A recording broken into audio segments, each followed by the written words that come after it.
sisters with me, Mrs. Bay Bush, Mama Secret. And I'm Sonia Sonny Thomas. Superstar. And before we introduce our marvelous people today, we just want to say welcome back to Through the Nets. Yes. It's bigger than basketball.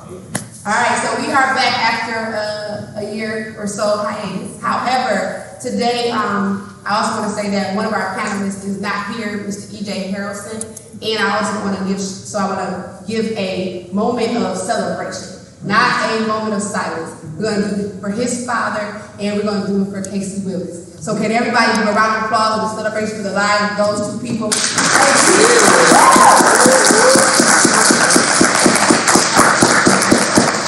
So today we are back with a little bit of why we started and where we are now. We started in 2019, and in 2019 we were. Was it? Well, yeah, our first show was January to something, 2019, the year before COVID. Right. So and I'm just giving flashback to that year because our kids were in the 9th grade then, and they had just started, 8th grade and 9th grade. Yeah. And they had just started, and so we just wanted to give a little bit of feedback and reflection on what we thought was going to happen and where we are now. So, Sonia, would you like to start? And then we can kind of rotate because I've been talking a little bit. Okay, well, I'll do a short intro. So, again, my name is Sonia Sonny Waters Thomas. I have 3 children. I have a daughter who's a graduate student at Iowa State. On a volleyball scholarship, she finished playing volleyball at Clemson University, graduated within 3 years. She got her COVID year and her extra year. The experience with the transfer portal should be a separate conversation, more so extensive, because there is an effect regarding when you want to transfer from one spot to the next availability. I'll say that for later. I have a high schooler,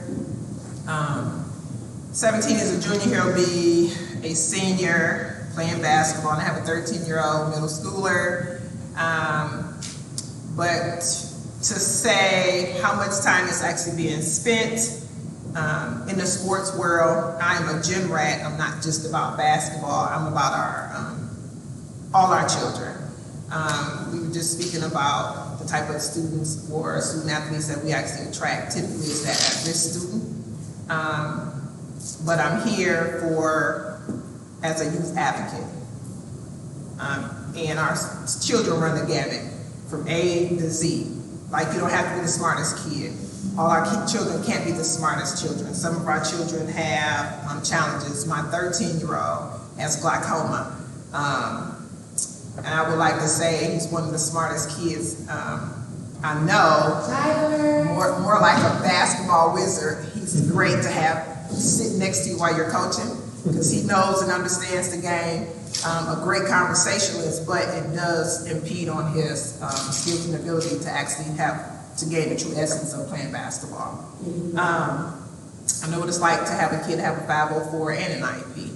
I do work in the educational system, and again, I'm here for our children, not just mine, but for everybody. Through the Nets podcast began because, again, we in the gyms all the time, we travel a lot, and it's about information sharing. So we always put on these types of events in an effort to try to get as much information out as possible, opposed to being at the gym, you're hemmed up, somebody asks you questions, you're trying to watch the game. Okay, we have something for you, and so here it is.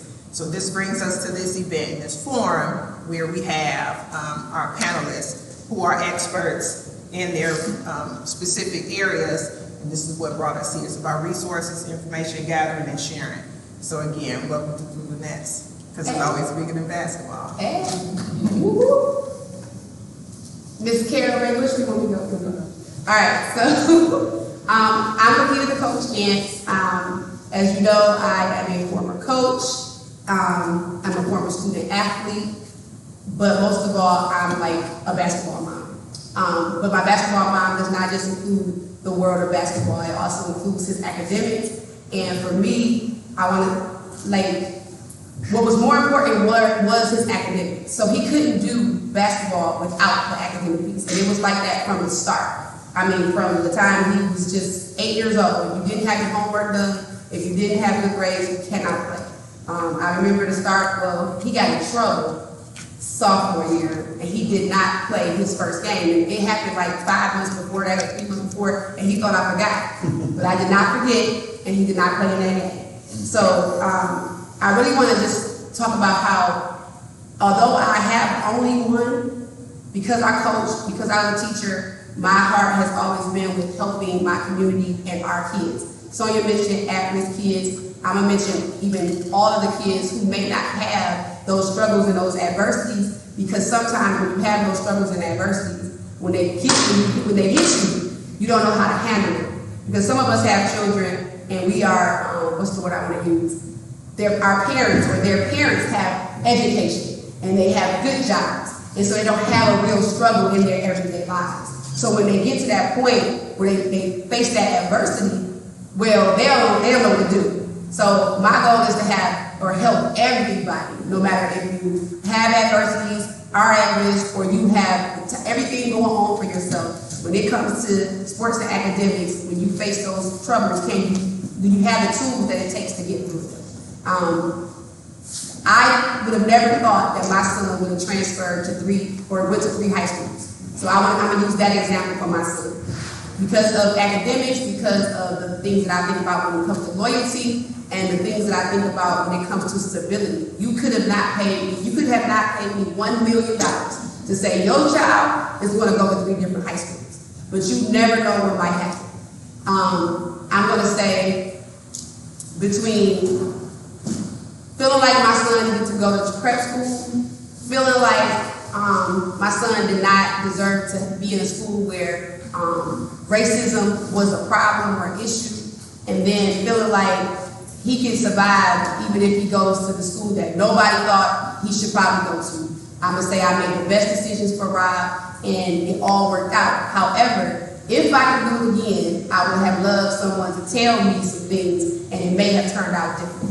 And that's why we're doing this forum. That's why we're doing our first podcast back on this type of information, because I want to help people not have to go through some of the same things that we went through. And yeah, everybody makes it out on top, but some things can definitely be easier. Baybush. Okay, guys, I'm Carol Baybush, mom of the C Crew, mother of the Mr. Basketball. For the See, Michigan. give it up for Mr. Basketball. And I'm gonna say, starting off. So I also have a daughter who played ball too. Chastity is a graduate of University of Massachusetts in law. She transferred there after playing for Wayne County Community College, which is a JUCO. So it's a lot. I have a whole lot to say, but I'm gonna sum it up like this. So the way it has ended, it all worked out. But the steps and the different things that we had to battle going through it is the issue. Because I'm a single mom. I'm a single mom. I've always been a single mom. I have a huge support system. But trying to choose a school for Chauncey, it was tough, because what all I wanted for Chauncey was I needed him to be around men. Because I'm a mom. You know, he has older sisters, it's all women. He's always around women. So I needed him to be around men. I needed them to give him the part that I knew I couldn't. I don't know how to be a man at all. You know, so that was really, when selecting a school for Chauncey, that was my main goal. It had nothing to do with sports, it had nothing to do with basketball, because I knew that part would handle itself. Chauncey's an amazing athlete, and he would be that wherever he was. I just needed him to be a man. So that part happened. That happened. My concern, and the reason I'm around, is I'm a huge supporter. I'm a huge supporter, an advocate of children, and also a parent. My biggest thing is the parents. Like, trying to get them more involved with what's going on, trying to get them more knowledgeable of different things. And the most important thing that I can say now, after it's all over, is stop believing so much in other people when it comes to your kids. You can't do it. You can't do it. I remember people telling me, allow us to do this and allow us to do that.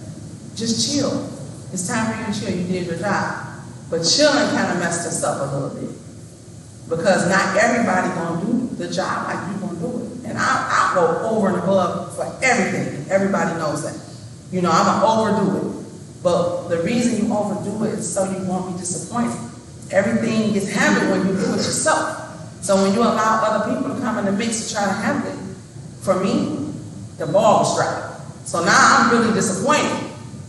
Because if I had been in there like I should have been, and you allowed me to put the ball there.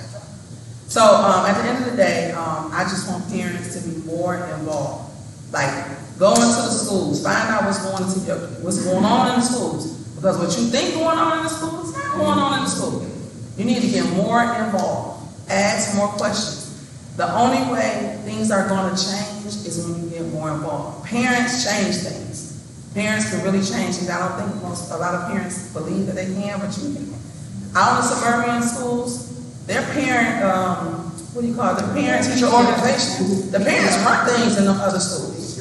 They run the schools. Like, we got to get more involved. Because our public school system, man, 2 thumbs down. And I come from the Detroit public school system. It wasn't like that when I came through the school system. It's not like it was back then. But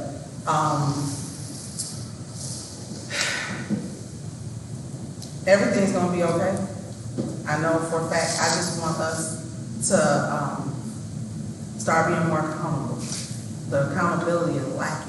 We hold our kids more accountable than we are being held accountable as parents, and we're the adults. That has to change. That has to change. I mean, like, immediately. When you see somebody doing something wrong as an adult, you see your counterpart doing something wrong, you want to say something. That's your job. You see a kid doing something wrong, you're going to say it in a minute. But you see your counterpart, the adult, doing something wrong, we shy away from that. And it's going on more than we understand. Like, I don't think you guys probably, you know, a lot of people are like, yeah. No. I mean, it's going on. Man, we got to get more involved. Like, for real. Or our kids is going to be swept right up under the rug. Or we'll be asking our questions about why this, why that. Thank you, baby. I love you. I love you. So what we're going to do, our style today is I'm going to let our panelists introduce themselves, tell us a little bit about what they do, and then after everyone does that, we'll go back and forth with crowd questions or asking about topics that you guys can help us all with. Got it? Good. All right, so whoever wants to go first, y'all sure? Okay. I am Caryn Jackson, aka Karen Jackson, but I'm the real Caryn Chaney. So that's what you mean. That's when we're children. But I am a mom of 4. I'm a manager of 5. And I say manage because I have a family and you have to manage that family. I am a single mother. I was married. Kids are active in their lives, but I manage their lives. I coach, I play basketball, I coach basketball, I referee basketball, and I mother basketball. So I'm of course IQ on the sideline.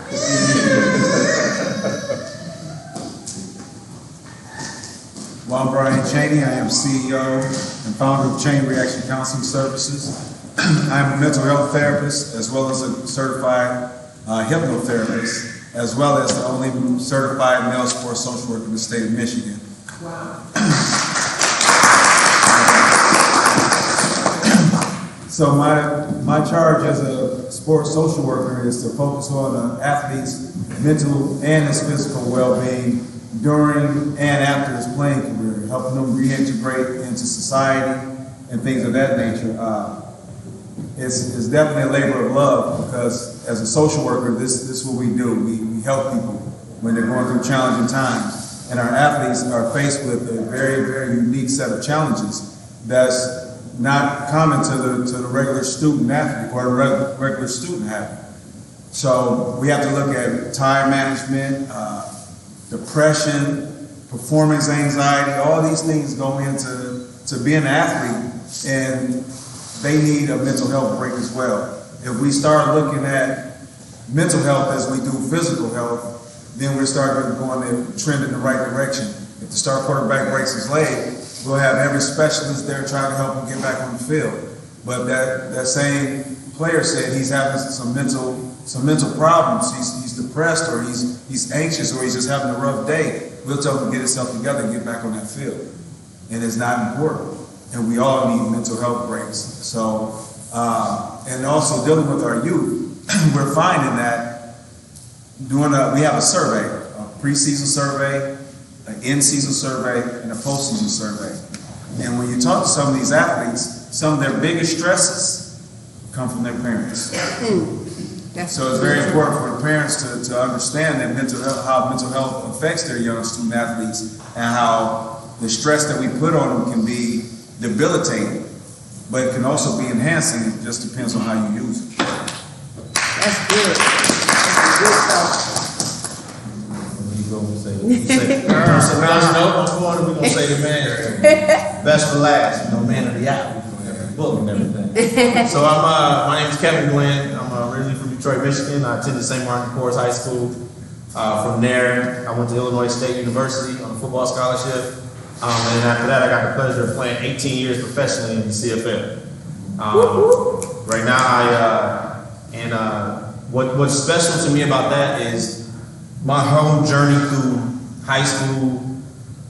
Maybe I'll say youth, high school, and college. I was always told that I wasn't going to be able to do it. And the reason why I said it is because I played a position that I didn't fit the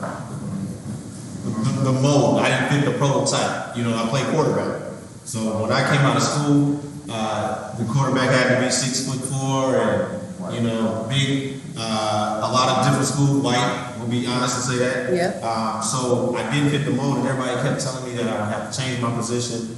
You weren't going to make it, and I actually did. So after that 18-year career, I have a lot to say for it, because I'm one of 16 or 17 individuals to throw for over 50,000 yards. Woo! And that's the right now, I'm the only guy from the city of Detroit to ever make it and play the quarterback position professionally. So we have some up and coming guys who I think has a very good shot of doing it. But to segue into that, I also coach football at Capital Central High School. I do quarterback training. And then my current job, after my football career, I actually wanted to get back into the school district type thing, into the schools, and lend a hand as a positive black male in the city of Detroit. So I kind of started in the DPS school district, and then kind of got recruited out to the suburbs, as I said. With the PTO, baby. With a rival school. So right now I work currently at Capital Central High School in Novi, and I'm the director of community engagement and diversity. So there, basically what I'm trying to do is create some integration, create a little bit more diversity, and it's not just always just for the black students to use those resources. It's also for the white students that are out there to get them, because they see a lot. And I think one thing that we need to do is be more transparent and expose everybody to really what's going on. Expose them to our culture and what we do, and not just sometimes just listen to it in a rap song. So a lot of stuff that I do is just going over and reviewing some of the rules and regulations, operations that we have inside the school, just to make sure that they're diverse and equitable. I've been there since 2020. So my first year was that COVID year, so I really didn't know what I was doing. I was sometimes running around like a chicken with his head cut off, and sometimes just had to use the things that I learned in sports to kind of help. I do believe that extracurricular activities and sports really builds a lot of character in individuals. So my biggest thing is making sure that we get our younger youth, we get them involved in anything. Like I played professional football for 18 years and been playing it since I've been like 9 years old. I'm a husband, a 15, 16 years. I have 2 children, a daughter that's 10 and a son that's 13. But my son don't play football. And he probably never even liked it. You know, he's a swimmer. And that's something that I never even imagined ever getting into. So like I said, I think the biggest thing for me and why I'm here with this youth forum is to make sure that we encourage our young youth to get involved. It doesn't necessarily have to be football. It doesn't have to be basketball. It doesn't have to be baseball. It doesn't have to be those traditional sports. I think anything that we tell our young children that they can do it.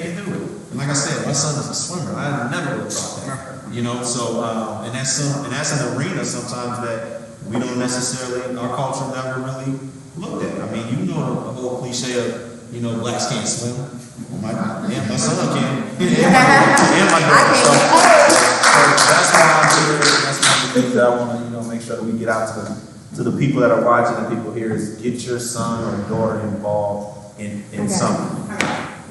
Something. It doesn't have to be the traditional football, basketball, baseball, which we typically kind of gravitate to, but get them involved in anything. All you need is a pool, and they got a lot of them around. We'll let the man of the hour go. All right. Good evening. Really quickly, my name is Wyatt Jones III, and I am a high school principal, so still in the trenches. I work at Loyola High School, which I've been blessed to be the principal for 8 years. I've been there for 18 years. I'm a graduate of school, so I'm really entrenched in urban education. It's funny that I even say these things in my head because I'm a firm believer I like manifesting things to yourself. And so I'm an educational consultant. I'm an author now, which is funny to say. I just recently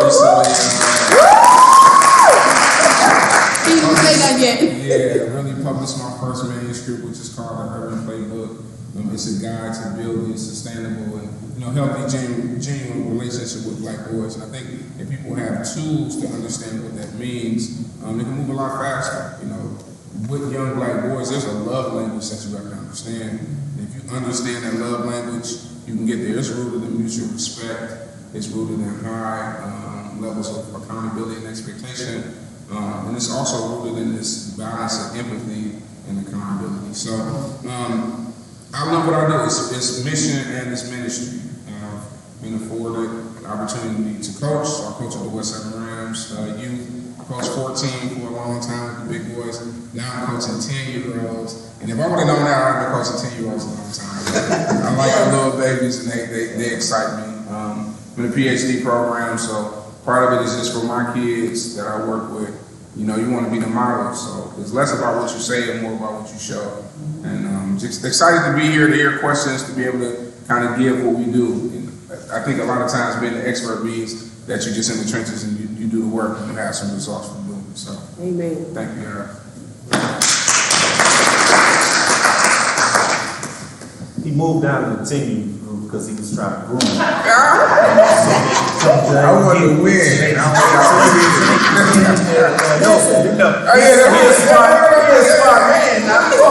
The PhD program. I'm going to give you Loyola. I'm going to give you the spill. I understand as a coach, 11-year-old, that they are my favorite kids to watch. They're different. They are so different. So we're going to open it up to questions, comments, and we'll just go back and forth with our panel and each other and just have a whole conversation about what we're here for today. You want to add a question? I know you got it. Y'all got questions? I got the books out there. So, okay, I'll start. Okay, I got something to start with. You want to start with? Okay. I'll start with something. Okay. I want to start by encouraging parents to be managers of your children's lives, right? I'm not telling you to tell them what to do, but to tell them what to do. Make it seem like this is their idea, and then the success that you'll get out of it will be amazing. Amazing, but you have to be strategic and you have to remain consistent. And you have to be there for that child for everything. That child has to be able to rely on you because it's really your idea. but you dropped it in their head and they think it's theirs. So you have to show them ways to get through it, the obstacles, how to bust through the walls. I mean, how to really manage their lives. And you have to give them the structure. Don't leave them, but make sure we manage our families. I have plans for my children. They didn't have no plans. I did. I saw the vision. I'm their mom. They trusted me, and all I asked them to do was trust the process. Trust the process, and you will be successful. Yes. And they are. They are. My oldest son, he got his master's degree, right? Went to Adrian, played for Wyatt. He had bad grades his freshman year. We spent $6,000 for him to go to summer school because if not, he would have dropped out, right? And again, all I said to him was, son, look, if I spend $6,000, you better give me some grades, and you better play your butt off, right? Asked him sophomore year, do you want to transfer to another school? He said, no, Mom. I said, okay. I said, you know what you can do? I said, if you keep going to school, you can be the first man in our family with the master's degree. I told him this is sophomore year, right? You know what he told me his senior year? Dang, Mom, I was thinking about going to grad school, because I'll be the first one in our family.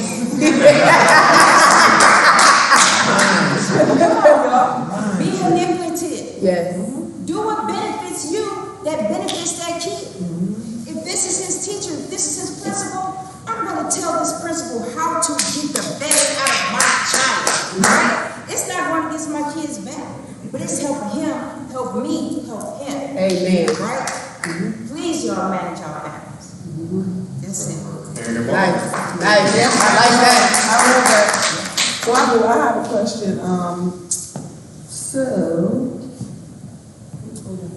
So my last one coming on through here, Cody.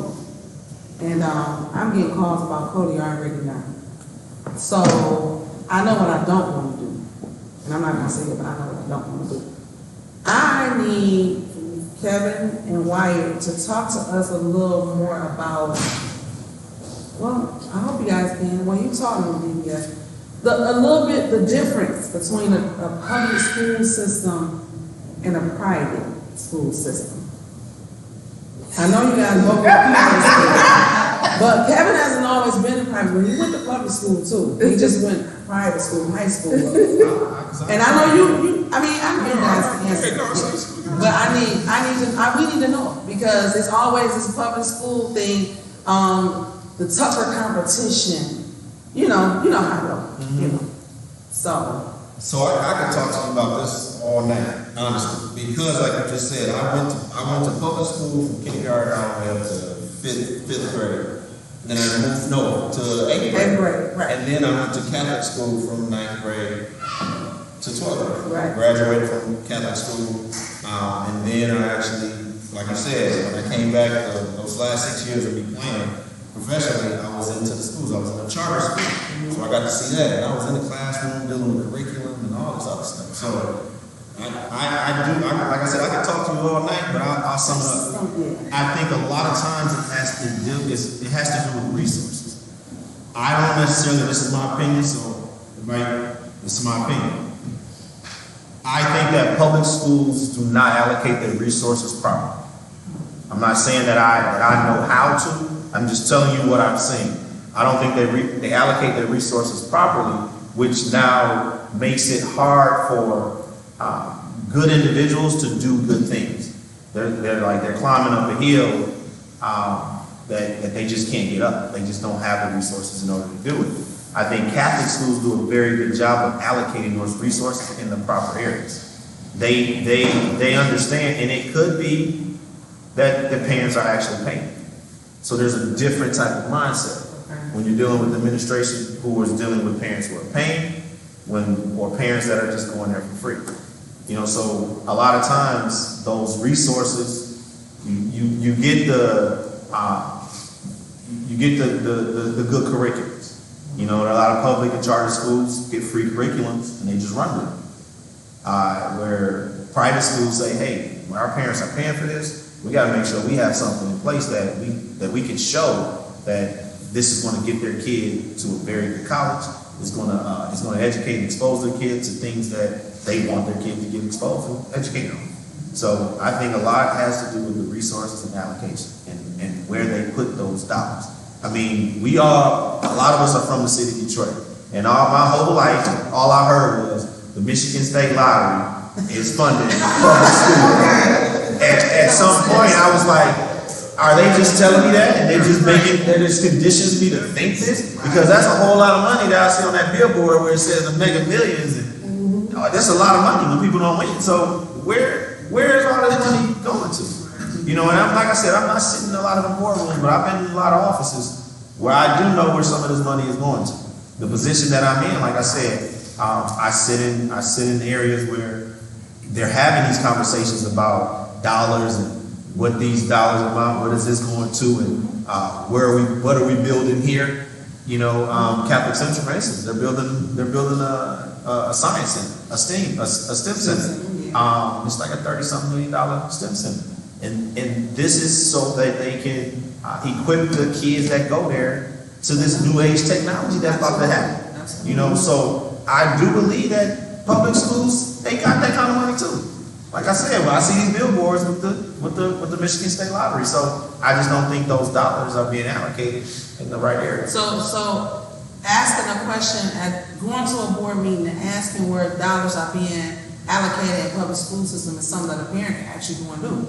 Yeah, and I think you can also request like the budget and all that kind of stuff. I think you have the right to go to those meetings and request all that so they can actually put it.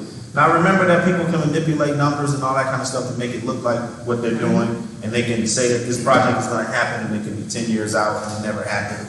But you do as a parent have a right to go to these board meetings and ask these kind of questions. I would say I think some of it, I would agree with Glenn, some of it is misappropriation of funds, but most of it's not even that, at least in my experience. What it is just prioritizing what's important. And see, in the public school, unfortunately, there's a lot of red tape because everything is political.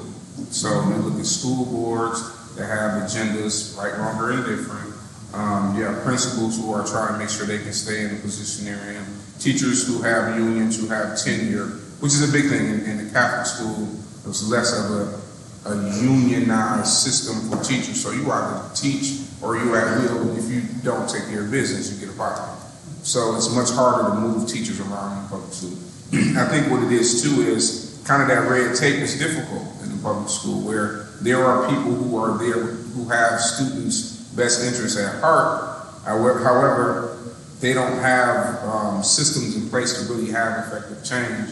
And so they get burnt out and move away or they do something different. And so a lot of it has to do with, you know, making sure we are making annual yearly progress, making sure that the test scores are where they should be, and doing whatever we have to do to kind of teach the test. So the system itself is more an issue than it is of the people that are currently there. In the Catholic schools too, to be very transparent, there's allocation of funds, but if we want to be quite honest, so we live in separate worlds. CC is not Loyola, so I can't speak to his $30 million, right? Because he's scrapping for dollars every day. Exactly. So our kids don't. Our tuition is $4,300. Average person pays about $1,000 for their kids to go to Loyola. So we have to raise $2 million a year just to be able to give scholarships to let kids go. So and that's neither here nor there. But I think part of what I'm saying is. For me, creating a science center isn't necessarily the best allocation of funds for us because, you know, we got 2 nice science labs right now and we'll make it work. It's like, how can we build community centers for us, or maybe looking at creating an elementary school or 6 through 8 where we can kind of mold our boys a little bit early. So I just think it depends on, when parents are looking at schools, what I would advise or encourage parents to do is you have to look at all of them. Orchard Lake CC are great places. I mean, honestly, great. I go to CC and I'm enamored at all the things that they have. And they're great people at CC. CC ain't the perfect place for everybody. Loyola is not the perfect place for everybody. So you have to fit the mold and figure out what am I looking for my son or daughter, and what is their temperament, and what skill sets do they need, and what does that school do for them in terms of culture. So part of it is what parents unfortunately do is they ride the wave. So if this is a good sports school, but your son not really equipped to play there, so you send him there and he sits for 3 years and look good, or you send your son here, but they don't have the academic support to get him where he needs to be, and so he fails short. So it's just some of those things that we would encourage parents when looking at schools, whether it's private or public. You kind of got to take the time to make sure it works for you. You know what I'm saying? So you got to do your homework. I mean, and I'm working both too. The discipline is a lot of sometimes plays a part, but I still think that has to do with, or I say it has to do with the administration who's in the building that's running the school too. Because just because it's a public school don't mean that the kids don't be running wild. Just because it's a Catholic school don't mean that everybody's going to class. So I have a question. When it comes to, because you both are at Catholic schools, when it comes to Catholic schools recruiting black kids, for example. We can't use Catholic schools don't recruit. All right, so. It's not the right language to use.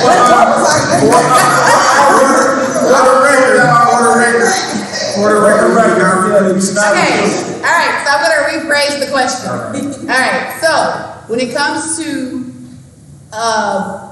students of color coming to your schools, how do you, and it's probably more to your, because it could be to you, because it could be a student who's not of color. How do you prepare your staff to handle students that are not of their color? Because I often find that students who go to opposite cultural schools, they have issues with the teachers that are not their colors. And then, as you see, maybe 1 year into it, 2 years into it, they decide that they're going to leave and have to go somewhere else. So one of my questions to my coach, my son's former coach, was, this isn't about Robert Davis, this is about all of our students. You want him to stay here because he plays basketball. However, what do you do to help your staff treat my son the way you do? I think it's a society, honestly. Because wherever you go, you're gonna get it. I've experienced this as a parent myself in a predominantly all black school, but the teachers in the building are not all predominantly all black. So I don't think what I'm trying to say is I don't think it's a Catholic public school type of thing. I agree. I think it's a society thing that racism exists out there, and I don't know how you get rid of it.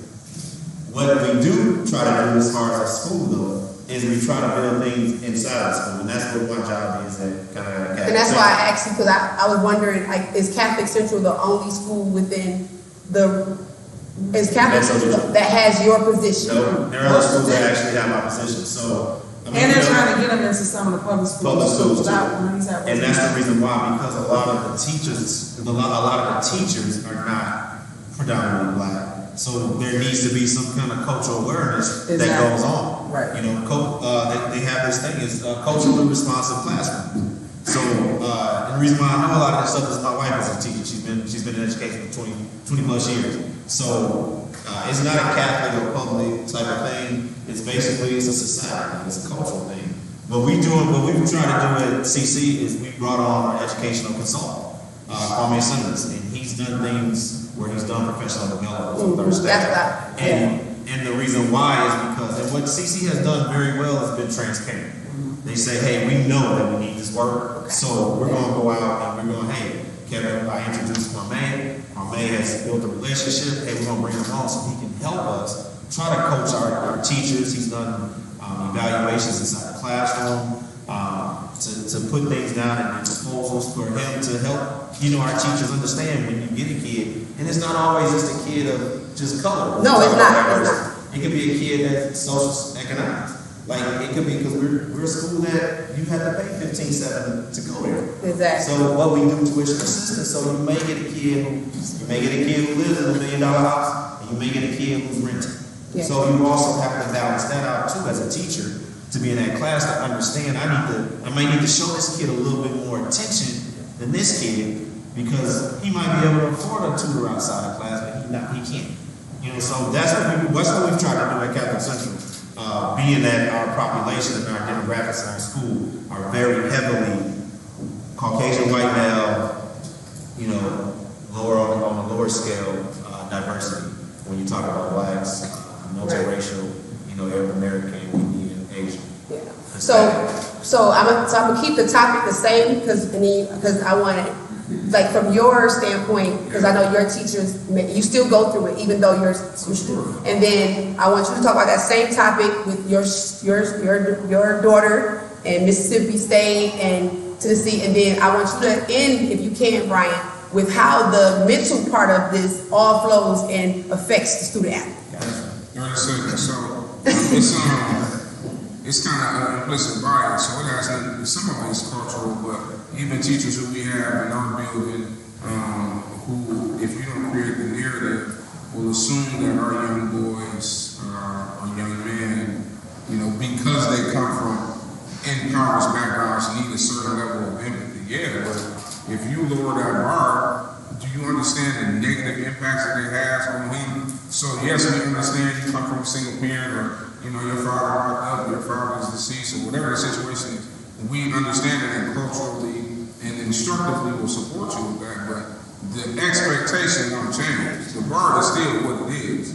So we'll deal with that and move accordingly. So I think whether at CC or Loyola, any place, there's always this culturally responsive training that teachers need to have. And part of what I wrote in the book is this, there's a chapter that's called empathy versus like the savior's mentality. They don't need you to hold them up and save their life. They just need you to listen and accompany them on a journey that gives them the capacity to be leaders. So. Amen. Well, that's interesting, and I like to hear. It happens. Appreciate that. What a plug. It happens on all levels. It happens on all levels. It happened in the all black schools as well. You know, we're not gonna act like because our children are black and because they're at a black school. I had one kid that went to an all white school. I had one kid that went to an HBCU school. And then my daughter who went to Mississippi State, a PWI. And then I have my youngest son at a academy school.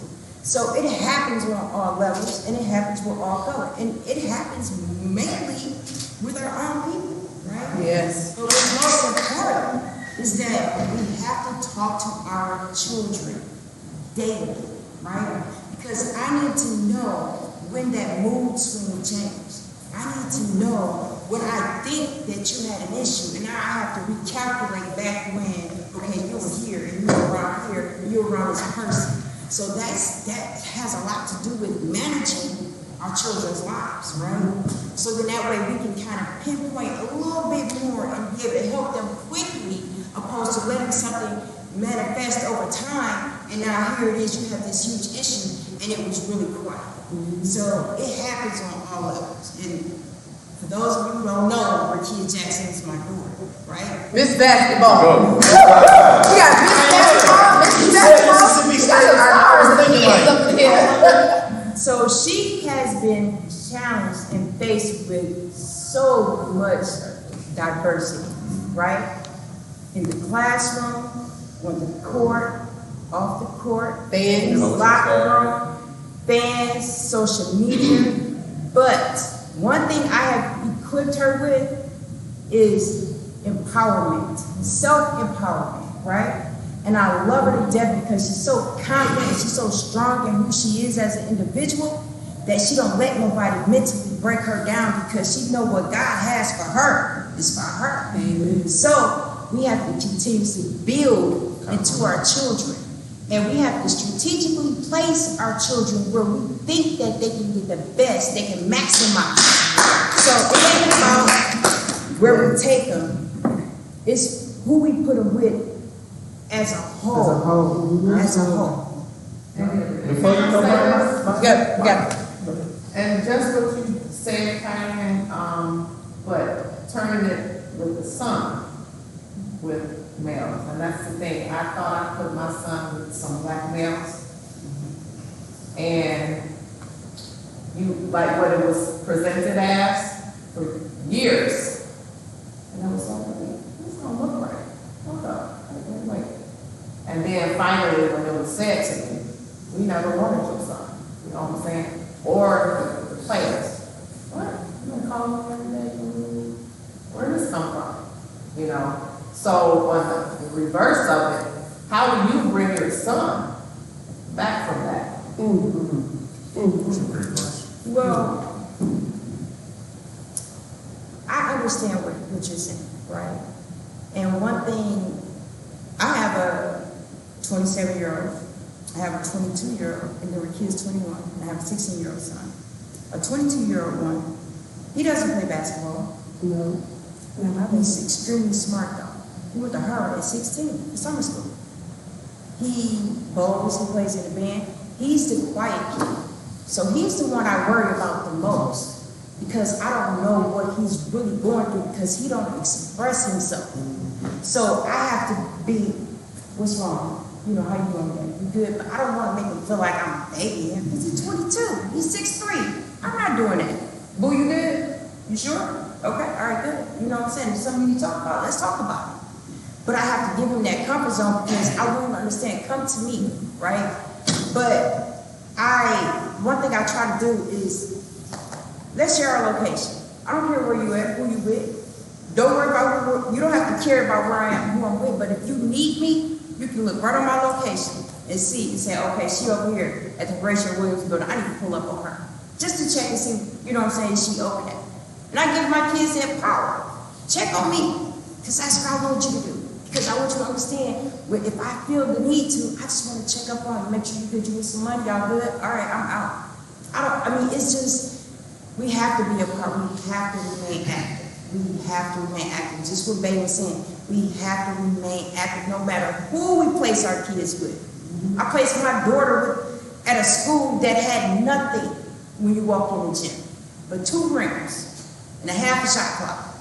And my friend that I've known for 30 years. Yeah. I placed my daughter there. Wasn't no basketball team there, wasn't nothing there. Nothing. And everybody kept saying, what are you doing? Why? But see, it was something in me that was able to team up with her, team up with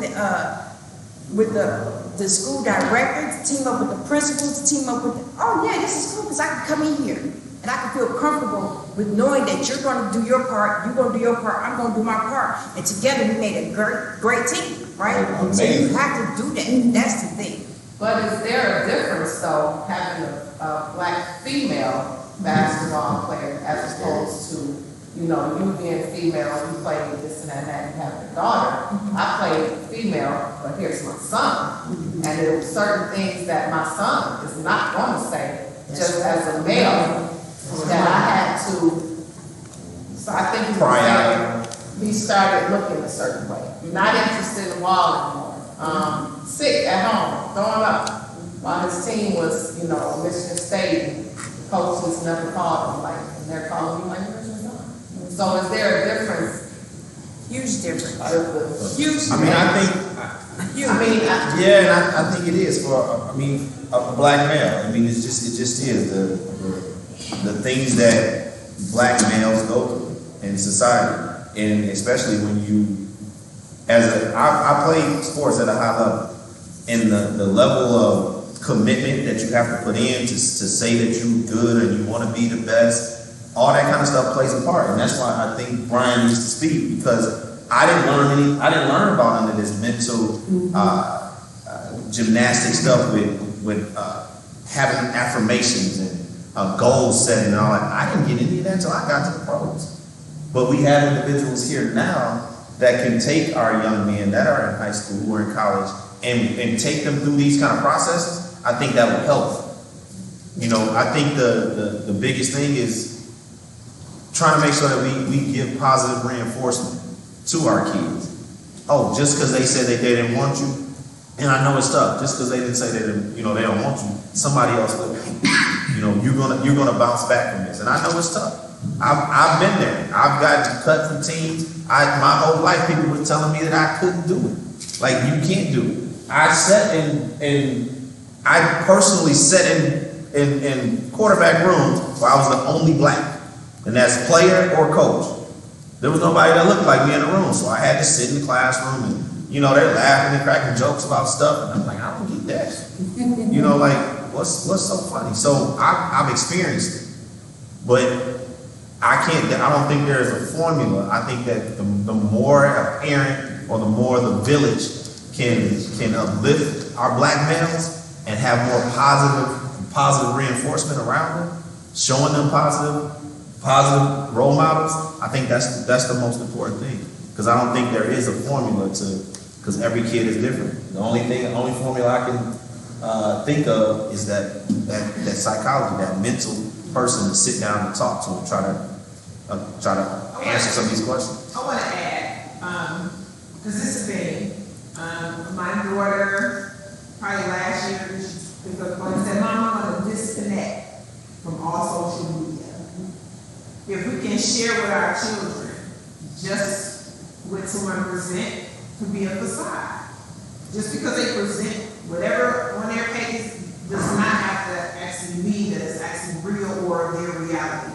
A lot of times people present this false information, right? I think it's important to disconnect so you can reconnect. Disconnect from the facade of the false reality so you can reconnect what true reality actually is. There's too much of it. So it does have and can take a mental toll on our children's mental space, how they view themselves and how they present themselves. I do come from a mental health background, and I think it's essential when we teach our children what's the difference between the two. In addition to that, teaching our children the difference between criticism and constructive criticism. A lot of times we like to empty their cup and not fill it up with something good and take out the bad. I call it taking out the trash. Empty your shit, right? Put something in there good so you can be able to walk away still feeling like you have your pride and everything else in check. The garbage bag that smells really good. Yeah. It's a lot of times. It's a learned art to be critical, right? But yet, unfortunately, everybody don't know how to be constructive. This is the difference.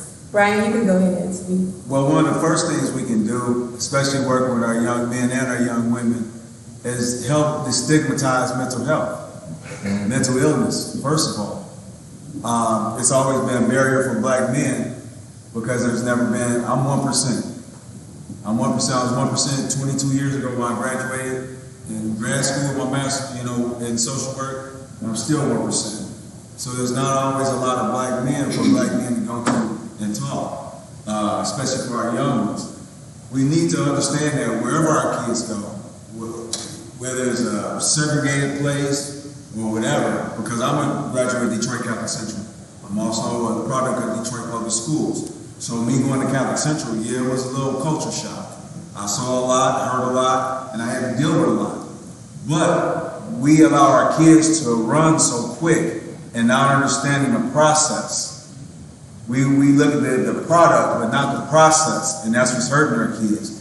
So I had to deal with racism. And it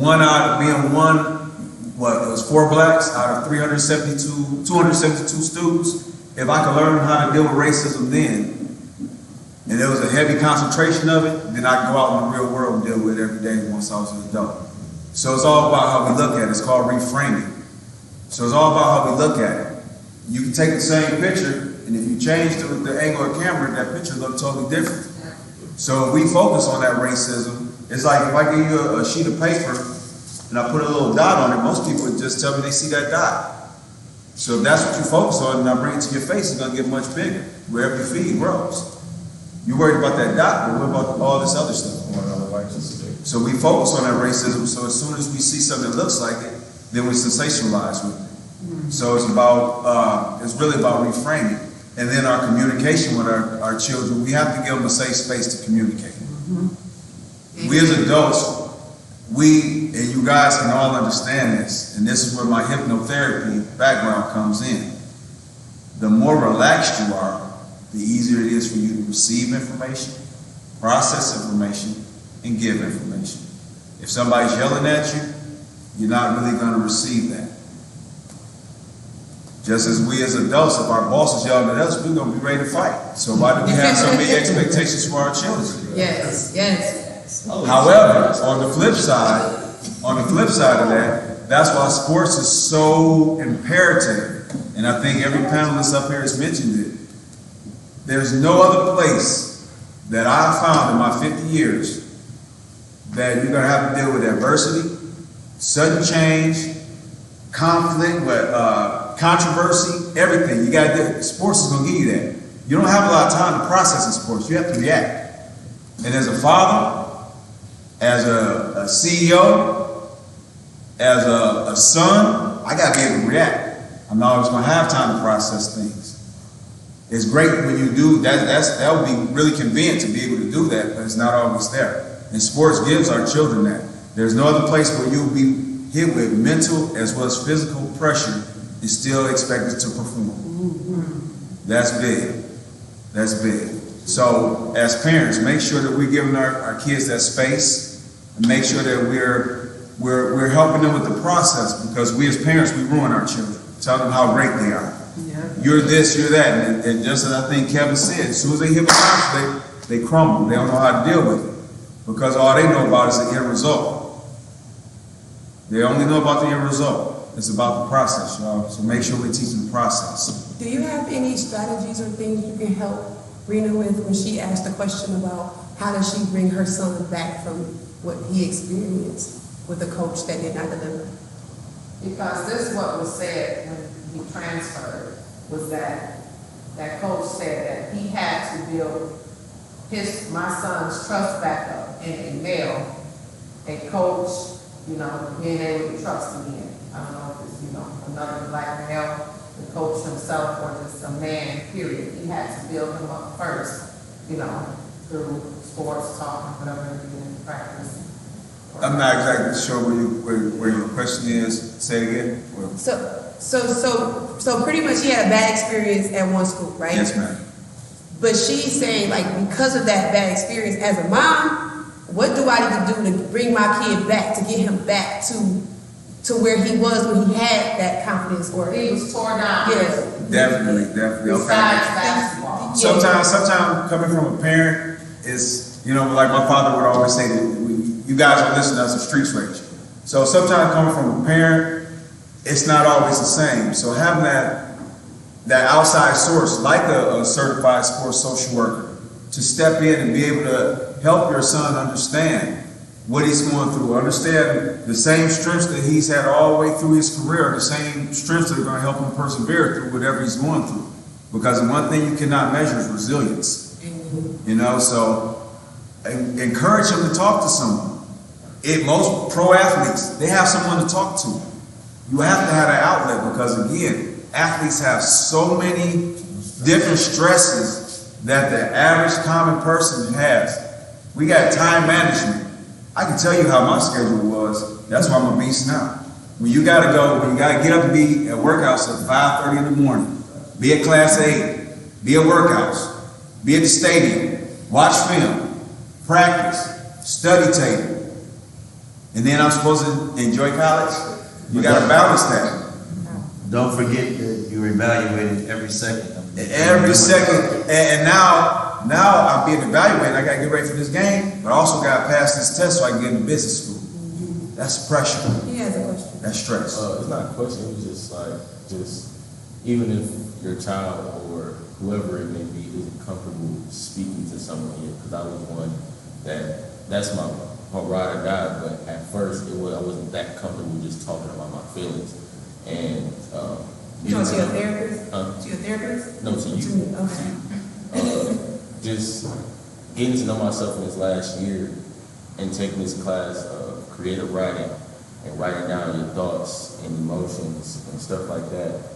Writing is one of the best therapies that you can have. Journaling. Like journaling has helped me get through so many, this season could have been way worse. It wasn't even bad. It could have been very terrible. We got a 3-game losing streak and everything was just going downhill. And I feel like if I never started writing out how I felt, I wouldn't have found solutions, because if I asked her, she would have been on my side. If I would have asked someone else, you don't know what perspective they would have gave. And it just gives you that comfortability in knowing yourself and finding yourself to be able to deal with something yourself first. That's processing. That's probably first of all, I want to tell you that's called processing. That's called processing. You had time to process it. You think about it when you put it on paper. And that's one of the most powerful tools, especially when young men have problems with their dads or young ladies have problems. One of the most powerful tools is write it down.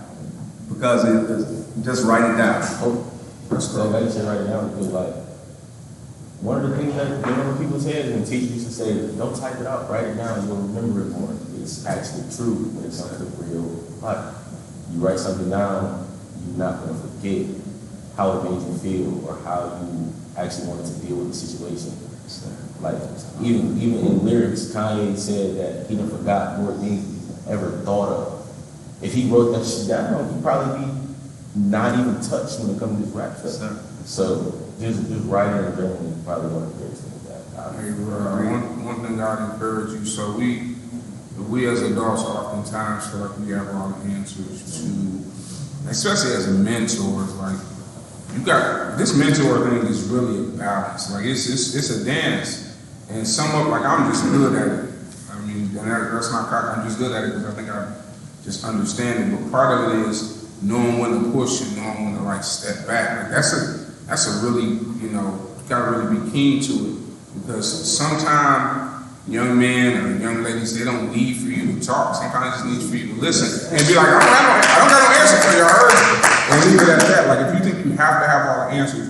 But what I said that to say this, oftentimes as a mentor where a young man may bring a solution to you, it's not even a dark that happen. Like just your presence along as a young man who's going through adversity, who understands triumph, who's had challenges, just the way in which you carry yourself, whether you say it or not, there's somebody always watching. It's kids, you might not never know. You go play basketball because you like basketball, and all you think about is basketball.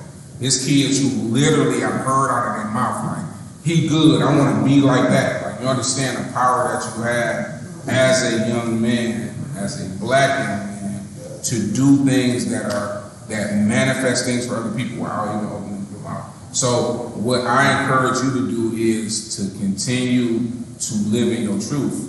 And see, your truth is speaking. People got to understand, sometimes we talk too much. Like, as experts, you talk too much. Sometimes you just give enough that people understand, and it's your presence. So last thing, when I talk about manifestation all the time. I literally do everything as if, it's crazy, like I do everything as if, no, it's even bigger than that. Like, I wrote my book and in my mind, I was like, oh, I'm gonna sell 1 million books. Like, people say that's a joke, I'm dead ass serious. Like, you know what I mean? And like, I wanna be the best professional. I wanna do everything in that level of like excellence that those who do it, like those who really in that game, like I'm an expert in my word. I want to do it the same way because in my mind, I keep a team of people when I go somewhere. I bring a photographer and they be like, who's you? I'm who I say I am. So I say that to say this to you. And what you're doing right now, be him every day. Don't let people tell you you are him. You Rob, you him. And so when you live in that truth, everything else gonna come easy, bro. Everything else is I have a question. This one back there too. Yeah, okay. And then I'll go ahead. No, my question was more so geared towards pressure on the younger athletes. Because it's been a big issue for me, because I've never played sport in my life. My husband, he played football, but not like, like really competitive or anything like that. And my son, he's in 5th grade, he's 11. And when it came to, in the beginning, he was, when he was 5 and 6, just doing all these, thinking he's a man and stuff like that, and doing all this special moves in basketball, thinking he's like, the big stuff at that moment. Because of course it was just rec center stuff, just wherever he was kind of encountering from us. Well, when we went to a super competitive, like travel basketball team and everything like that, I noticed that his confidence went from 10 to 1. And I don't know if it was me, because I grew up, I would say a single parent, because my dad was in the military, he moved to Germany, he moved everywhere, and he wasn't really there, but he was super strict with 5 girls. So with me, I'm really direct. So he'll ask me stuff, and I'll say, it just wasn't good. I don't feel like, like you feel like this happening, and I still don't feel like you gave enough. I feel like you gave half of what you typically do. So, and I don't know if it was a point where I started to tear him down, and that affected his game. I don't know if that's what it was, but I realized that now, that was like when he was like 9 or 10, when he joined like the travel stuff. But now I feel like I kind of turned it around. So now I say CJ is the what? Like I asked him, he say CJ is shit. Like we got this. It's a bad word, but it's a good word. It's a good word. He's Superman. He not us. But I realized that me talking to him like that before a game, it actually boosted him up. I mean, he was whispering before. I say CJ is the one.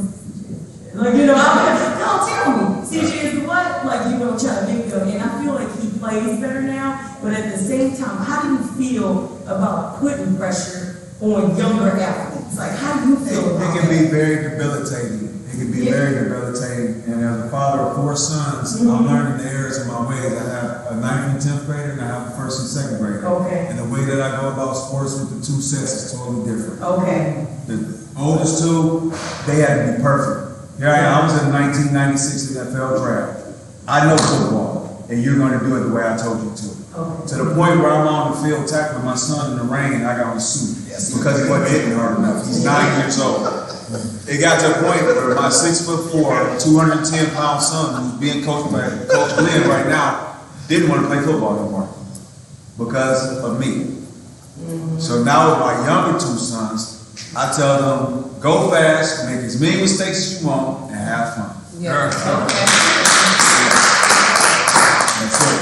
Because the difference is, I'm from 7 Mile, okay? I was born with a platform to survive, okay? I had to play sports to get out the hood, okay? I wasn't the smartest, but I could play ball. That's how I got out the hood. My kids live out in Farmington Hills, and I tell them they're SS. Suburban Soft. But this is my fault because I didn't want them to see what I saw. Yeah. I didn't want them to see, but they made movies about white guy and all that. I didn't want them to see that. So I have them in a different environment. And that different environment don't dictate that my sons need to play sports. They 3-point plus students. Yes. They don't need to do that. I had to. So I had to adjust. My son, he don't want to play football. From the time he was born, and I thought about it, broke into tears. My son would go to my high school and play ball. He told me I didn't want to play no more. That was my fault.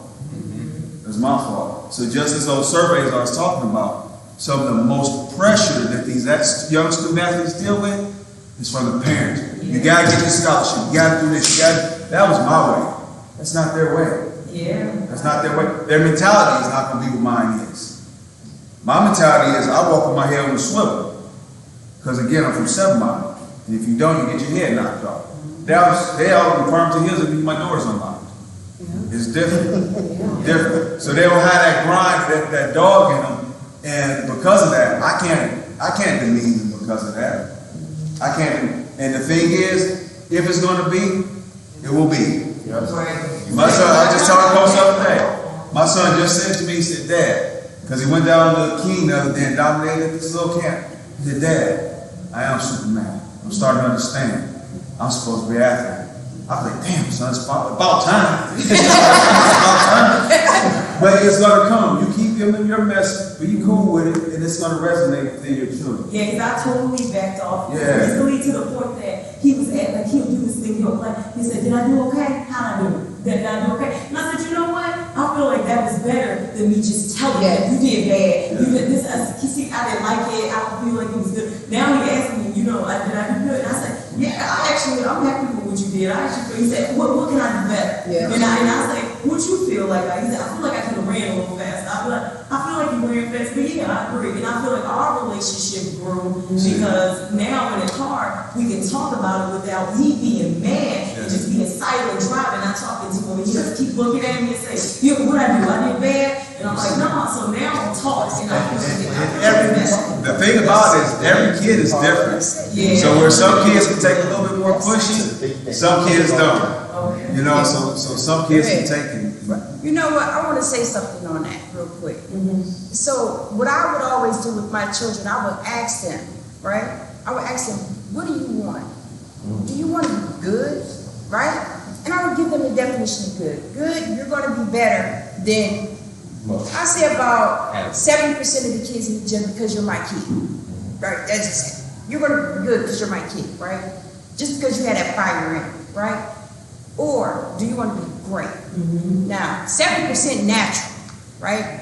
But if you want to be great, you have to sacrifice, right? You're going to have to push yourself. You're going to have to do things you don't, that the other kids don't want to do. You're going to have to spend more time. But I gave them the opportunity to tell me, right? So I would explain to them, if you want to be great, it's an investment, not just from you, but from the family, from me, right? You got to put in the work. I got to do what I got to do to make sure you get to that work, right? But if you just want to be good, we're just going to go to the gym and we're just going to play. And we're going to be there for the 2 hours that they allow us, and then we'll go home and we'll do whatever. But I gave them that opportunity, right? So I had one, right, that said, I want to be great. And guess what? She's great.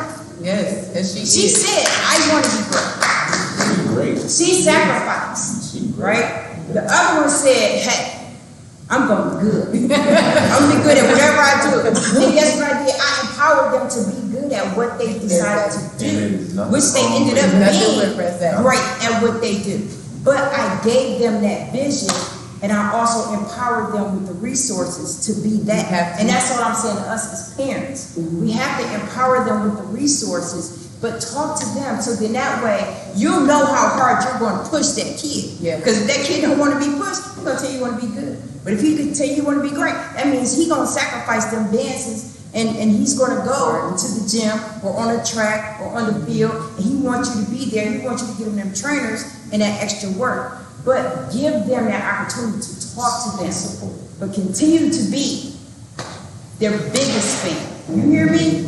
Before that tip off, I screamed, let's go, Mamacita. And everybody said, why did she call you Mamacita? She said, I don't know. She told me that since I was born. But you always be your hype. Be your kid's biggest hype man. Be their biggest hype man. You have something to say?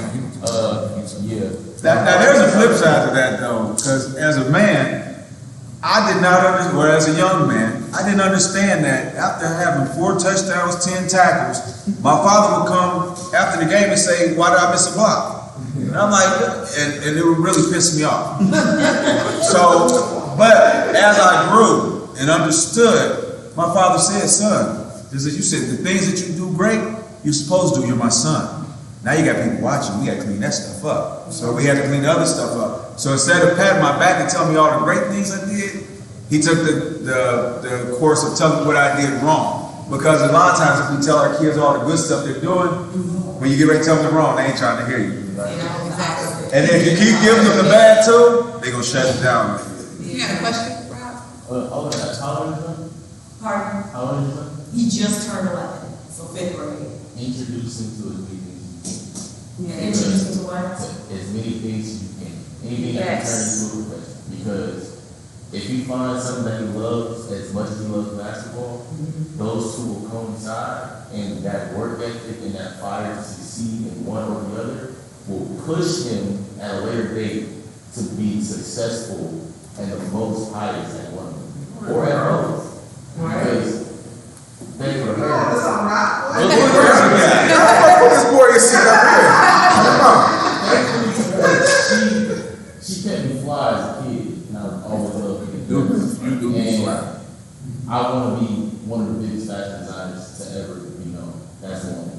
But like as of lately, I don't wake up, I think about clothes, I go to sleep thinking about clothes. Every day I'm trying to design something. And that fire has kept me more passionate on the basketball court because I can use basketball to go to the fashion schools for free. And then be the biggest designer without paying no money. So introduce him to as many things you can.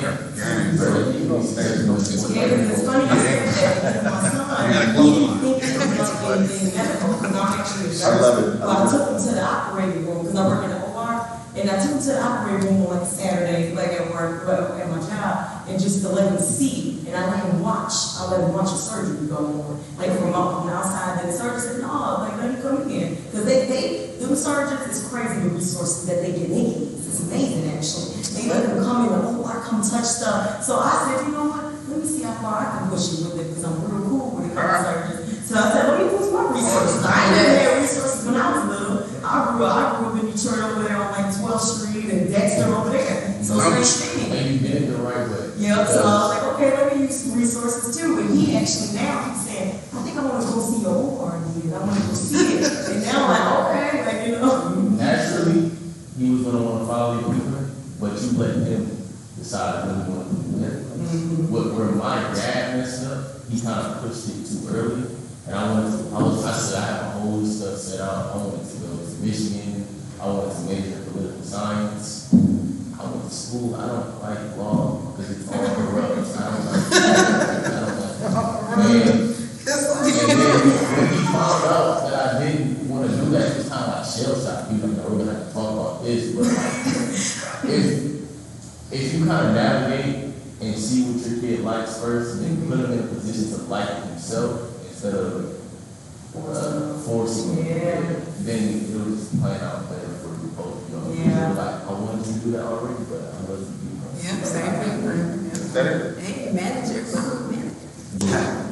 You still yelling? So I do yell. I'm sorry. Yes, you do. So, being that we have Lamar Tyler here, he is the new head coach at King High School. Girls basketball.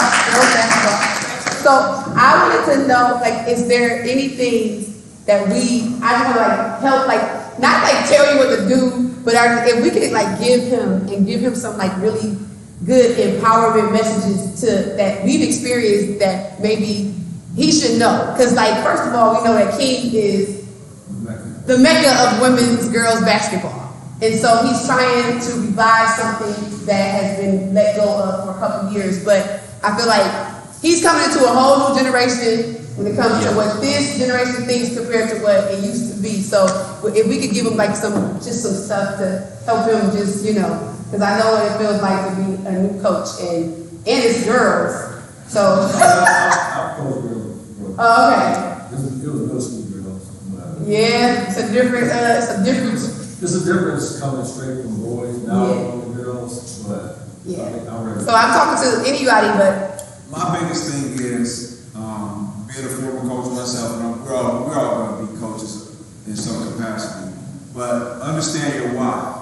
When I say understand your why, remember this: you have very young, influential people in front of you who will dive on a hard floor for a ball, will do all kind of conditioning to their blue in the face, do anything you want them to do. Where are you going to talk about God?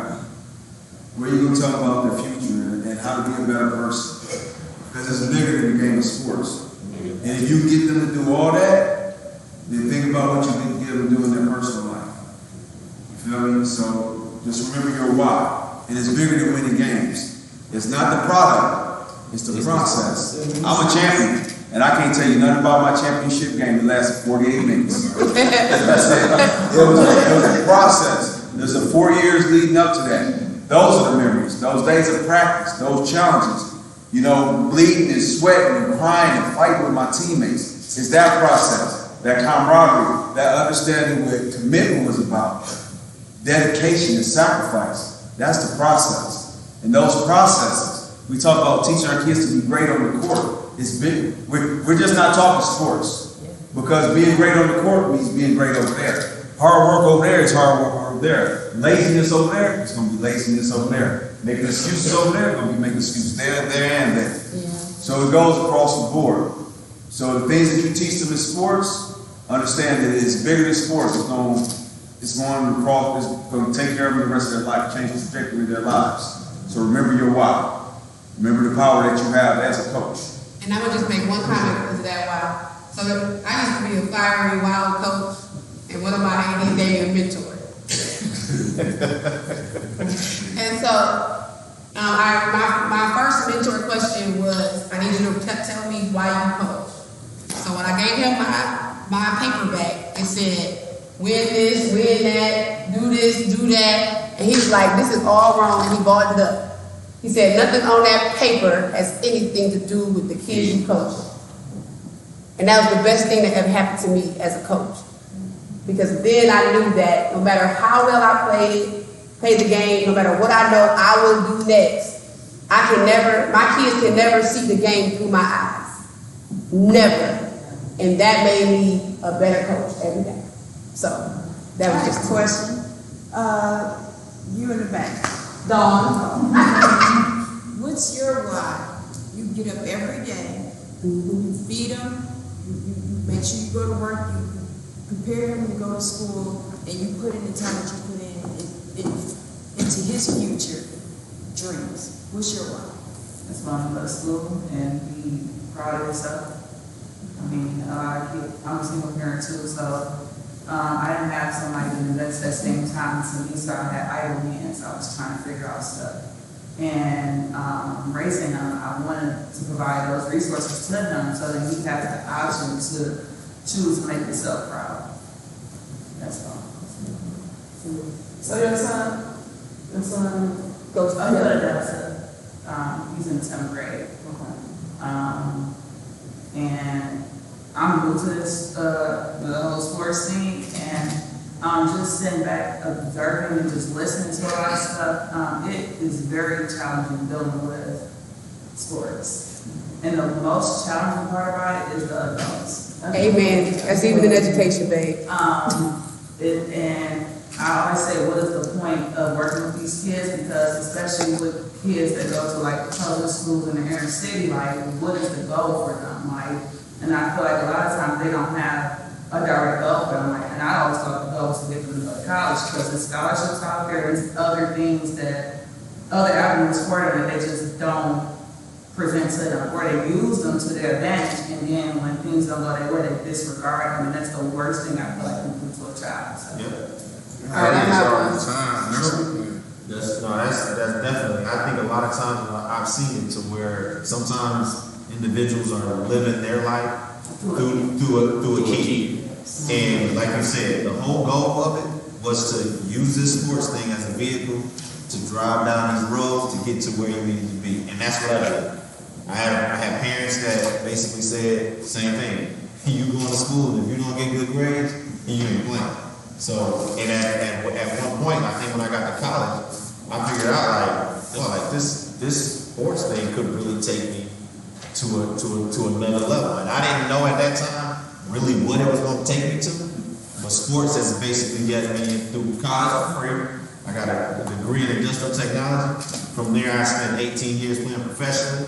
From there, I owned 2 Tim Hortons. Me and my wife were the youngest franchisees in Tim Hortons history to own 2 Tim Hortons. So all that came from sports, from me using sports for me to get to college to expose me to things that I probably would never seen. And that's my way of using it. Like she was saying, as far as keeping her son around men, that was my way. I started off doing playing flag football. He played football until like 7th grade. In 7th grade, in fact, I introduced to basketball. Somebody asked me, can I take him to a practice? And I told him, no, I didn't mind. So my whole goal is to keep him around me too. Like I'm a woman, I can't really show him everything.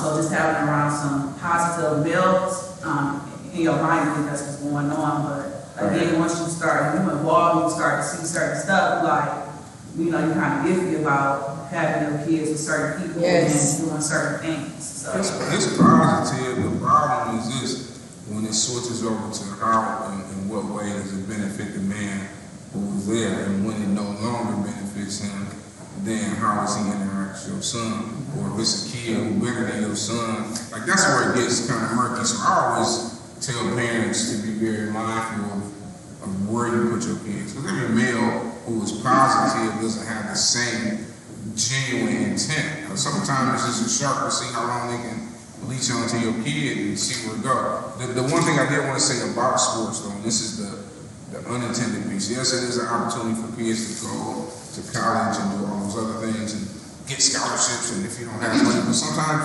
kids just not good enough. Yes. But it's okay, right? We have to be okay with parents and realistic to say, it's levels to this. Yes. Division 1 is Division 3 is Ivy League schools, is community college. Like, we just want you to fall somewhere where you are a good human being who has learned how to fight through adversity, who has learned some challenges, who You can go out here and be productive. So if you don't make it to Michigan, it's okay. Like, it's fine if you don't go play Division I basketball, football, track. You know, but we put that pressure on them where they feel like, damn, I gotta go here. Yeah. To the fact that there are schools giving kids scholarships and they're ungrateful for scholarships because it's not Michigan. Yes. But this school costs $60,000 and they got Nobel Peace Prize. Like, our mind's not right. Yes. So we just gotta continue to work with our kids and understand that what the game is. But also disconnect, because it's not just the kids. The kids are seeing this from Instagram, though, too. Oh, for sure. Yes. And so And they lie. They lie. So all this kind of stuff is, you see how all this stuff is kind of playing itself back into all these different conversations. It's all coming back to the same thing. All this kind of stuff playing out.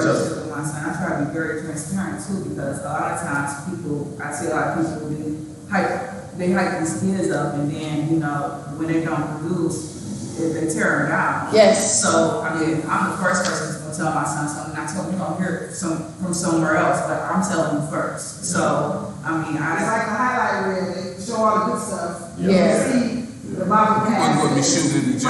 So, Robert Courtney has a, go, and then back. I want to just give you guys an insight. I've been coaching for 8 years, high school, JV for 8 years. I have an 11-year-old son. And so I started coaching before my son got older, where I was going to put him in sports, because I wanted to see sports through a different lens. Like, I've been playing the game my entire life, but I knew that eventually I would have a son that might be in sports. So I wanted to coach perspective, and it was the absolute best decision, because being a coach is completely different than being a dad. Like, in my mind, in my opinion, those are two completely different roles, and it's a very delicate balance in deciding when you need to be a dad and when you need to be a coach. With that being said, as I've experienced this youth sports movement, what I look at that, That's a nice word. because I'm old school also when it comes to sports. When I say that, I mean, you go into a situation, you don't leave the situation. Like, you don't bail a situation because it's not going your way, because you're not getting shots that you think you should be getting, because the offense isn't being ran for you. My mindset is that you figure it out and you work it out. You don't put on the team, you know, like those type of old school principles. This new movement activity is essentially creating a culture where there's always a situation that you can go find that's going to be a better suit for your child. If that's what you choose to do. On the other hand, we know we have coaches who always will paint a picture that this is the perfect situation for your child. You know, so I guess my question is, what are you all's thoughts on the marketing aspect, all the hoopla around youth sports, and knowing that in order for your child in today's movement to have the best opportunity, it also requires a certain amount of exposure and the right people, the right resources around them. So do you encourage kind of sticking with the program to teach those valuable lessons that come with that? Or are you thinking about the long term of making sure you go into a situation that's going to give your child the best possible path to success? Every situation is different. Okay, great. So my thought is, I said, if I can say or share one thing with a parent who have young student athletes, like a 5th grader or a 4th grader, I say save your money on the travel and invest in their skills and development. And then you can proceed. So your child want to be stuck with this culture shock, and he go into this, we're going to call it a showcase, in another state where he's comparing himself when he's not actually prepared to be prepared with this another skill level. Develop their skill and development, if I can say that. Save your money until they get of age where you say, you know what, I see you're improving, making progress. Invest in your child, not in the travel. And I'm calling more money. And what it was like learning from my experience, you know, because I could have kept my son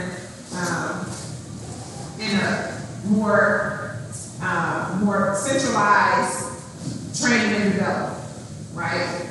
Yeah, you can play, you know that. You can play, you just playing, but you're spending too much money. Now he's 17.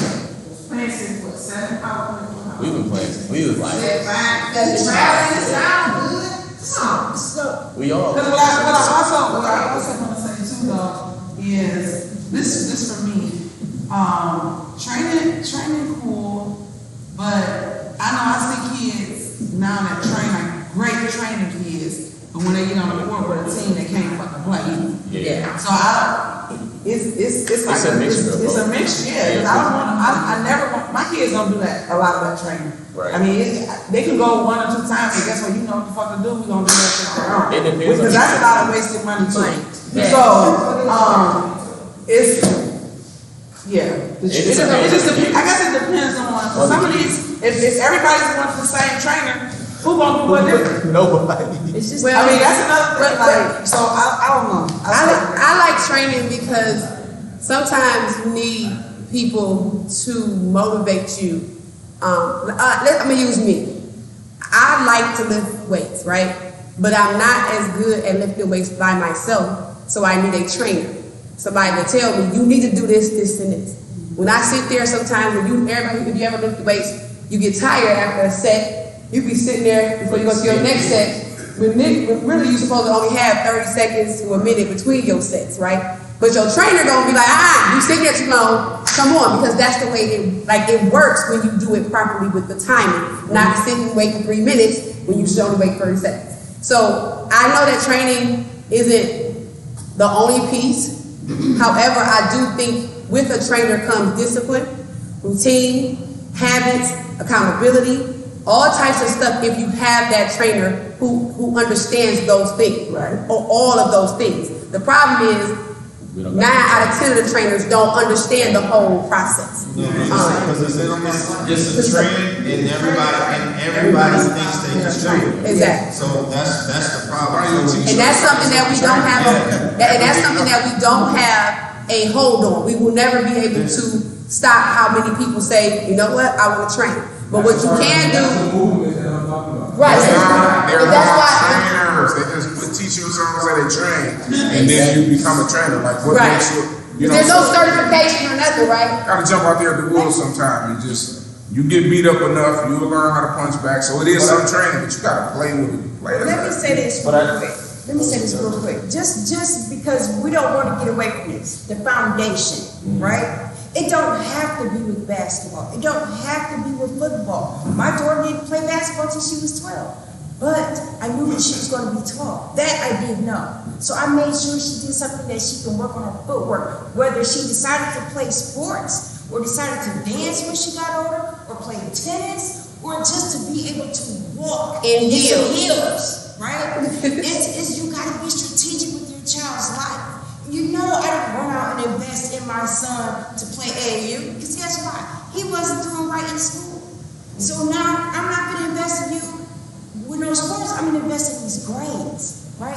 So after I got that part together, so now we're building a foundation. I can layer you by layer you. But don't invest into a sport. Invest into that child's life. Yes. Invest into that child's life in your foundation. And we're gonna end up. I do believe that there is merit to when. That's just like if you're in class and you're struggling and you need a tutor. There is merit to a trainer or a coach of someone who's I claim is certified, who's done it, who's done it, who can basically kind of coach this individual into all these things. And it's not necessarily always like with me. It's not always just throwing a football. I do training, but I don't just go out there and we just throw football. I take them through mental stuff too, because that's part of the game.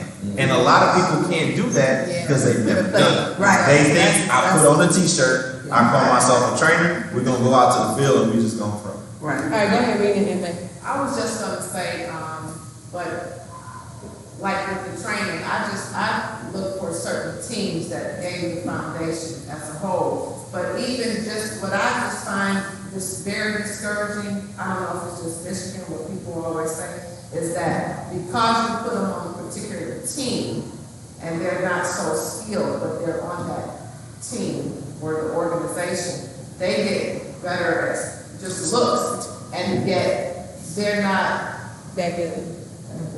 and therefore the ones that are, but you have them on this team because the coach teaches certain things. You know, I had my son play sports because he's an only child. He can learn conflict resolution, he can learn how to play with other boys, male mentors, just things like that. And that's what's very discouraging is that, which is really like a money grab as well, but also as parents to put, I know a lot of guys, their kids are just like,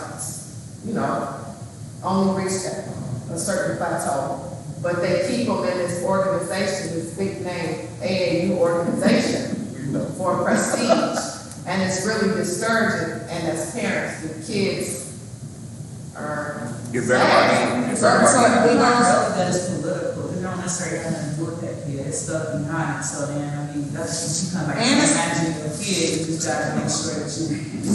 And again, accountability. But a lot of those coaches that's all coaching on that same organization see each other doing fucked up shit, and they still keep doing it. And they gonna watch you go. They gonna watch you go tell that parent, bring your kid over here, knowing damn well the kid should be at another team. So that's all part of accountability. And when you know it, guess what? We gotta start exposing some of these motherfuckers. Like they need to be exposed. Like this is happening. This just has to happen. That's what needs to happen. It's bad. But what I found is that we know as mothers, and we speak like we sitting here. You have your son, I have my son, but then here's these men, these names and well known around the city and within the state that can make a phone call and blackball your son. Just sell him to Loyola, that's it. Hey!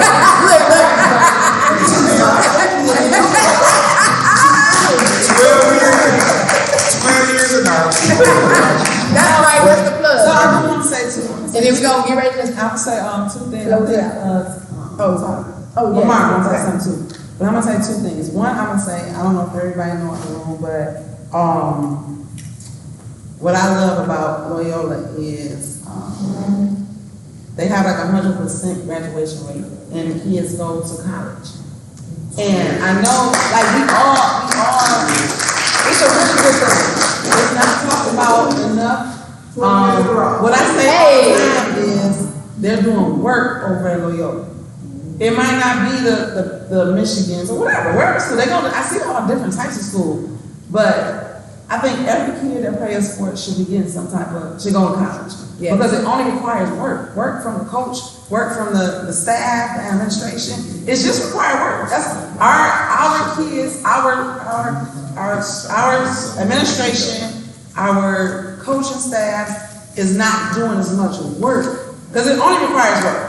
We talk from an academic standpoint too. Just some things that I was doing for my own son. And it's two college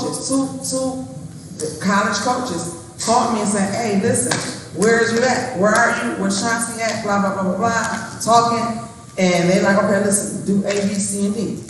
I did A, B, C, and D, and then all the calls start happening. That's just work. That's just work. Somebody has to be working. It ain't just coming in here and X's and O's. Fucking work has to take place because it's real simple. It takes a text message, an email, or Twitter, an inbox, a relationship. It's real simple. On top of even my son, it's probably like 5 or 6 kids I've helped get to college just this year. And it just was work. And it was only because 2 college coaches reached out to me and said, "Hey, what's going on with my man?" And told me what to do. We gotta get better. Every kid that plays a sport should be in school. I mean, you get right now. They got the what's the name of it? Everybody should be in school. Everybody should be going to school for free. It's real simple.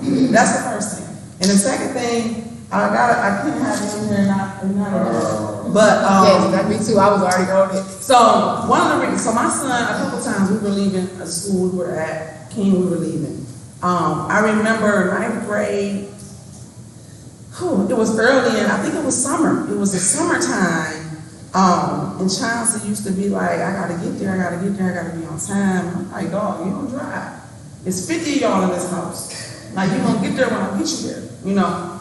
And he like, no, I gotta get there. And then I remember him coming home one day after practice, you know, it was something going on. I'm like, what's up? You know, I kind of know my kids. I'm like, what's going on? And he was like, Coach Bates believed in me. Like, I was like, huh? What you mean? He like, Coach Bates believed in me. And as a mom, I was like, shit. Like, it hit me like, oh, okay. I didn't even know how to accept it. But I know just coming from him, and I mean, he had tears in his eyes, like, Coach Bates believed in me. So I remember when we were about to leave, and he was like, well, what about Coach Bates? Motherfucker, what? Like, oh. But Coach Bates, you don't see him all, I mean, you don't hear him. What I do know is I know them kids rock with Coach Bates. And it's like, what's your why, Coach Bates? Because my son was like, Coach Bates is one of the reasons we stayed. And Coach Bates not the head coach. He helped with the JV. He do whatever. He's there. But it's like the look upon my son's face when he talks about Coach Bates, when Coach Bates is there, it's different. What's your why, Coach Bates? I need to know. Going out the door. We out the door. First of all, my name is Keith Bates from Detroit, Michigan. I love to say that. Let me say this first of all. Before I get to my wife, can I say this? Kind of awesome.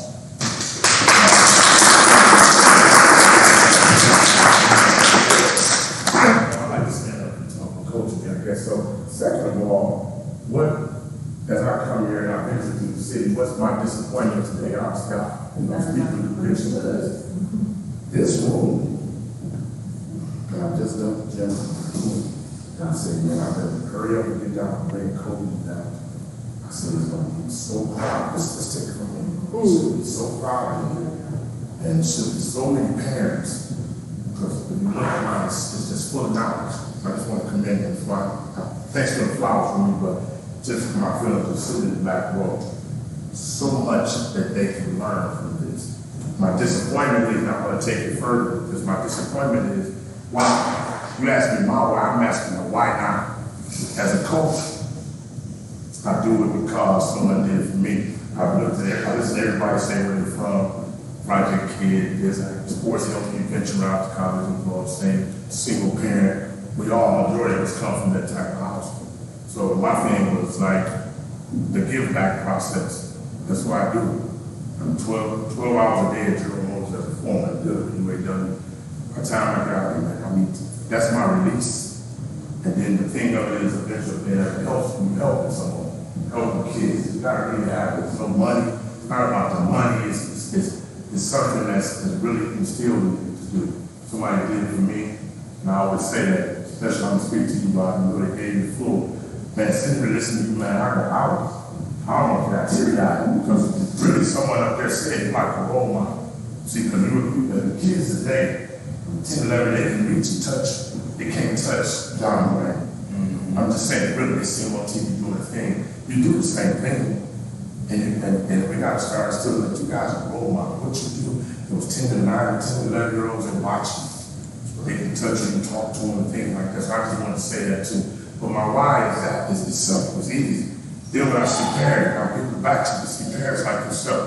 That motivated me too. I hear about the single mothers. My mother was a single mother. My mother didn't get an opportunity to come see me play. 3 sport left off. She was working. She had to work. She couldn't. I said, well, you don't come today. I don't think I'll play with you. But things of that sort. So it's really easy. Again, back to the power and everything. I came for the free education. I came for the knowledge. I got all that committed. You got everything you said. And it's got to be done in a bigger form. So I don't know. When I say emotion, I'm raw close, but after seeing this again, this guy got to take this to another level. Because you get questions as a coach, why my kids is like, if you want to come in here, you can get educated. Okay, you can get educated on why the hoops, the wears. Get that. It's right here. It's right in the community. Right? You gotta want it. You gotta want it. Yeah, one of the reasons why I didn't show up because I I'm space. I hear something, but I got that player feel like. But it's true, but then that's what I said. So we need to more, like I heard, like exposure. We need that. We need that, and we can't just say that. I don't deal with propaganda to I don't deal with head coaches in college. I deal with the guys that come to the community. It's all I said in the city. I'm trying to get our kids, they got spending problems. Exactly. And these guys make 8s and 10s and 15s and millions of dollars. They ain't put the work in. You get what I'm saying? We sit back, so I'm beyond crazy with guys. He can be good. He can be good at Miller University just as good as I'm just saying, he's just a product, you know what I mean? I'm crazy on the guys. Well, not that for being here. I knew I was going to call him, but I was just sitting there. And look, continue to do it. Like I said, with all success, continue to do it. And the one key thing I'll say is, parents, I heard this, get involved. When the parent comes, I gotta ask. Because you still in trust in me.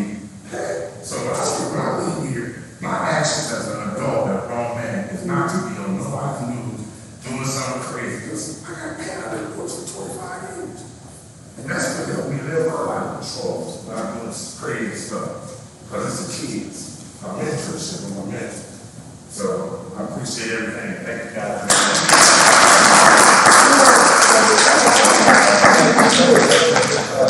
So I just want to say thank you so much to our panel. Amazing. I did not know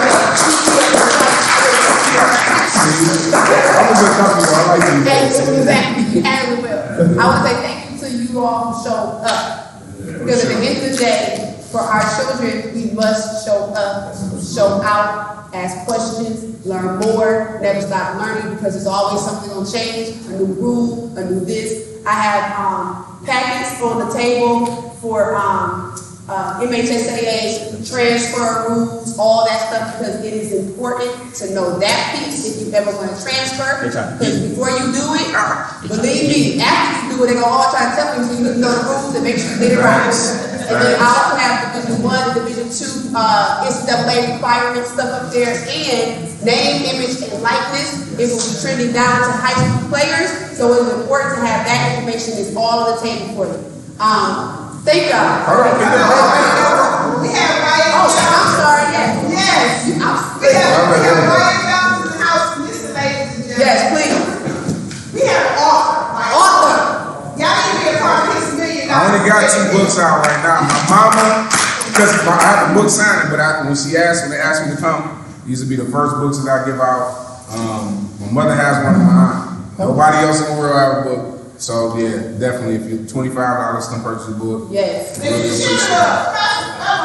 I would say if you don't buy it for yourself, there you go. buy it for the person you know that needs to be here tonight. It will definitely be a good deal. Good job. Thank you. Through the day, ladies. It's what? Bringing it back.